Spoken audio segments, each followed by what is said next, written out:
So I don't know what this article is about, but the headline is too good. The headline is great. A former Kamala Harris staffer, this is from Business Insider, a former Kamala Harris staffer says aides have to endure, quote, a constant amount of soul-destroying criticism. Damn! Damn! Fucking wow! A constant amount of soul-destroying criticism. Damn!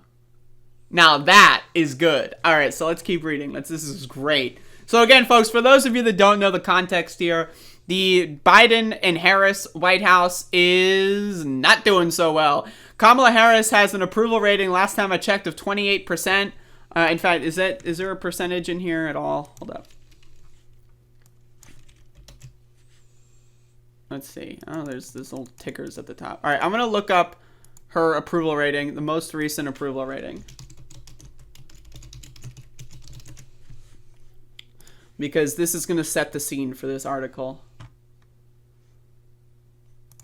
Here we go.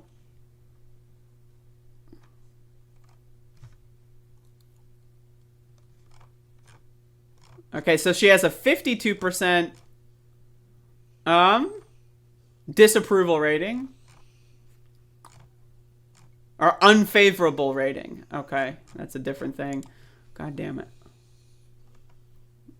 4 days ago, 28%. All right, so there's still a 28% approval rating. Not doing so well. Not doing so well in the White House over there. So let's read. A person who worked for Kamala Harris before she assumed the vice presidency told the Washington Post over the weekend that aides in her office had to endure a constant amount of soul-destroying criticism. With last week's announcement that Simone Sanders, Harris's chief spokesperson, would soon depart, and with the expected exits of Peter Vels, the director of press operations, and Vince Evans, the deputy director of the office of the turnover in the vice president's office has some Democrats concerned about her potential as a presidential nominee. Reminder, she dropped out before Iowa. That's pretty brutal. I mean, I don't know what to tell you. Like, when you drop out before Iowa, you didn't do so well. What was originally inside the Beltway chatter about Harris's office has spilled into view, threatening to chip away the Democratic morale when the vice president is faced with tackling some of the Biden administration's most challenging issues, including immigration and voting rights.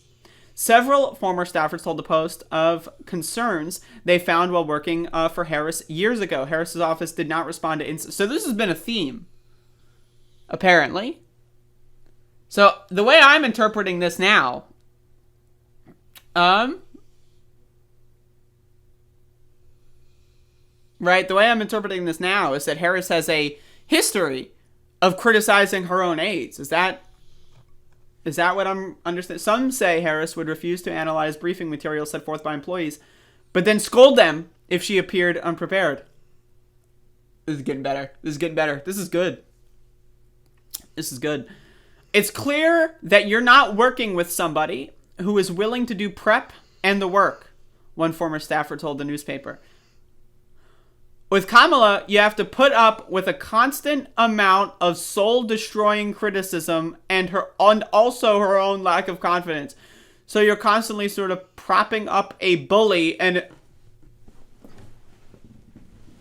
this article has taken a turn, folks. This article has taken a turn.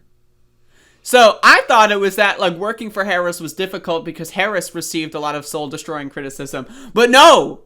It's working for Harris is difficult because Harris is a fucking loser bitch. That's amazing. Oh my god, this is great. I love this. All right.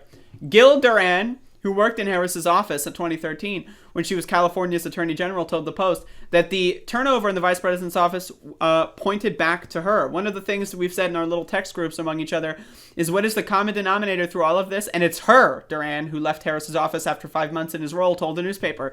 Who are the next talented people you're going to bring in and then burn through and then have them pretend they're retiring for positive reasons? Oh my god, this is amazing. This is amazing. In a recent column, Duran, now the editorial page editor for the San Francisco Examiner, wrote that it was sad to see her repeat the same old destructive patterns. Again, 28% approval rating. Dropped out before Iowa. Total fucking loser.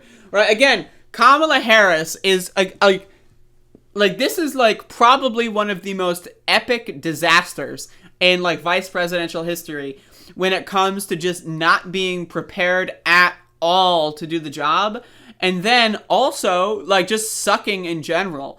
Like, she's been, like, the Biden team basically put her on immigration and other unpopular things, right? Because they didn't want to deal with it. They didn't want Biden to be the one that said, do not come, right? They wanted, like, Kamala Harris to give, like, a jerk-off instruction video or something on the border.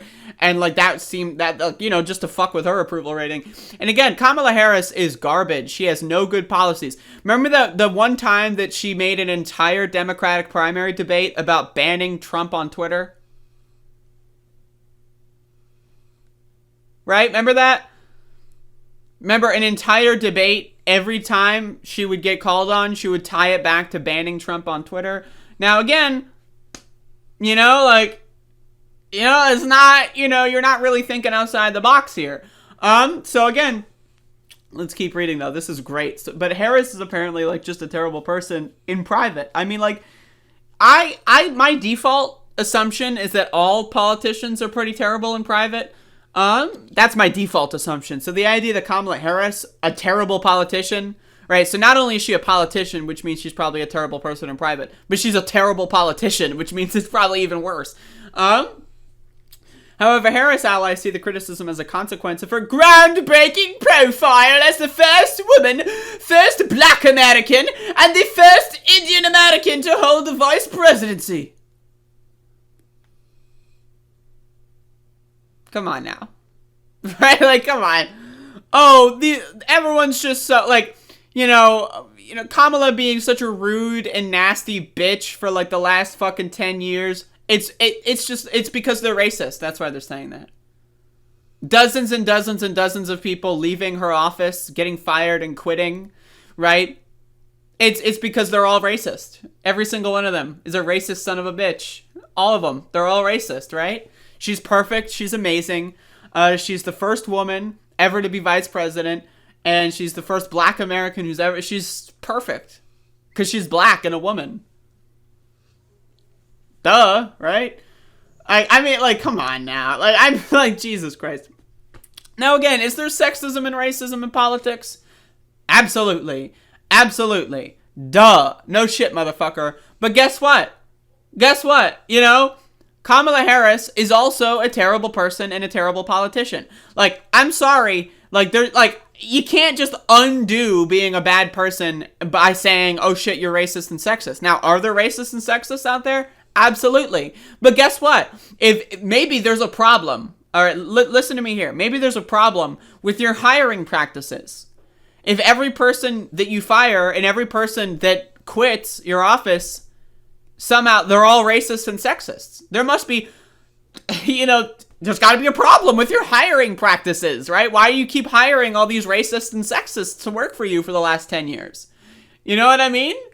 Like, if every single person who's ever quit your office is a racist and or sexist, that says a lot more about your hiring practices than it says about them. Because, you're the one at the end of the day that hires them. So Sean Clegg, a partner at the political consultancy Bear Star Strategies, told the Post that Harris had a firm disposition that was not abusive.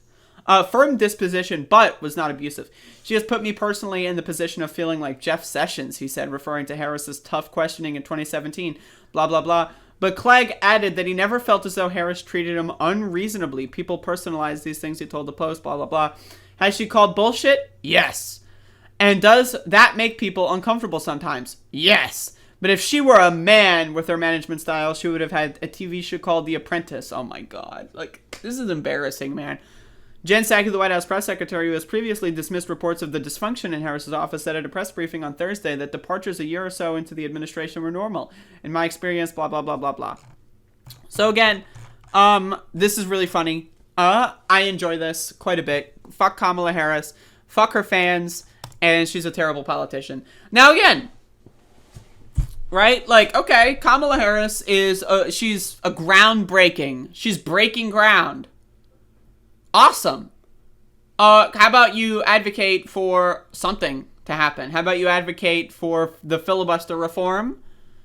Maybe advocate to stop police brutality, right? Like, maybe, when's the last time Kamala Harris has made any position ever in the White House? Ever. At all. Remember when she was campaigning and she said the thing we're going to do on day one is legalize marijuana? Vote for us.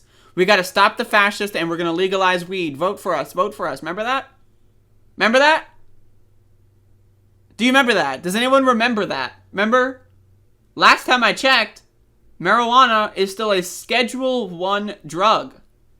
There is no accepted medical use for marijuana according to the federal U.S. government. So, it's been a year, bitch. What the fuck is taking so long? And I'm calling Biden a bitch on this one, too. Fuck you, bitch, at Joe Biden. It's a year in. And you still haven't it's, oh, but the Senate and the filibuster. You can, with the stroke of a pen, motherfucker, sign an executive order that reschedules marijuana. With the fucking, you don't need the Senate. You don't need Joe Fuckface Manchin. You don't need Kirsten Fuckface Cinema. You don't need any of these dumb motherfuckers. But they haven't done it yet. And if they legalized weed, do you know how that would do with their approval rating? Sky fucking high. Literally. No pun intended, motherfucker. So, I just want to say, this is all their own doing. They're all a bunch of spineless cowards, and they're all garbage. Fuck Biden, fuck Harris, fuck them both in the face. And, again, soul-destroying criticism. That's amazing stuff. So, folks, I'm looking at my wound on my toe. And, it's not looking so good.